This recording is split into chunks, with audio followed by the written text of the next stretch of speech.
194 आई है जिसमें टीडीएस और टीडीएस पर रेंट कटता है, रेंट पर टीडीएस कटता है। कौन काटेगा? Any person other than individual HUF. तो इंडिविजुअल एचयूएफ 194 आई में नहीं काटेंगे, पर नया सेक्शन है 194 आई बी में इंडिविजुअल एचयूएफ भी टीडीएस काटेंगे अगर वो रेंट पे करते हैं टू अ रेजिडेंट, अगर वो एक्सीड होता है 50,000 रुपये पर मंथ। अगर नॉन रेजिडेंट तो 195 में आ जाएगा। रेंट लैंड का मिल सकता है including factory building including factory building, machinery, furniture, equipment, plant, fitting. अगर उस पर रेंट पे करता है इंडिविजुअल एंड एचयूएफ तो उसको टीडीएस काटना पड़ेगा अगर 50,000 से ऊपर है।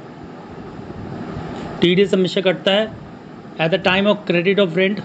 सपोज रेंट आपने क्रेडिट कर दिया पर पे नहीं करा लैंडलॉर्ड को, या आपने पेमेंट कर दी, विच एवर इज अर्लियर, जो भी पहले होगा, आपको टीडीएस को काटना पड़ेगा। काटने के बाद उसको जमा कराना पड़ेगा 7th ऑफ एवरी मंथ। 5% लगेगा, और अगर पैन अवेलेबल नहीं है तो 20% आपको काटना पड़ेगा। टीडीएस काटोगे तो आपको जमा भी कराना पड़ेगा। तो जमा कराने के लिए फॉर्म नंबर है 26 QC। आपको इनकम टैक्स की साइट पर जाके आपको टीडीएस जमा कराना पड़ेगा।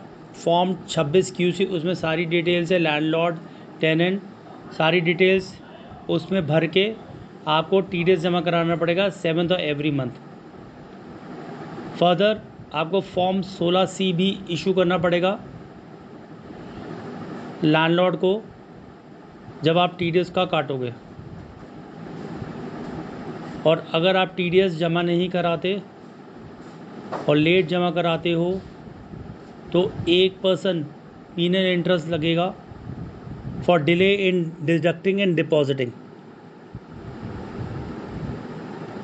एंड 1.5% लगता है for delay in depositing tax will be levied. In case of failure of filing Form 26Q within 30 days from the end of the month in which tax payment is made, will resulted in the late fees of 200 rupees per day.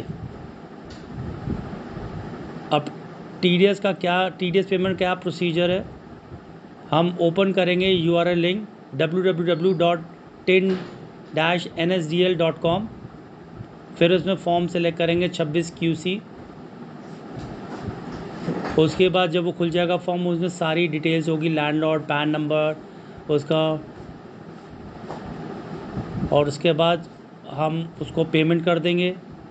Payment करने का हम form को download कर सकते हैं 26 QC for a documentation purpose, and उसके बाद form 16 को हम प्रिंट आउट करके हम लैंडलॉर्ड को हैंड ओवर कर देंगे।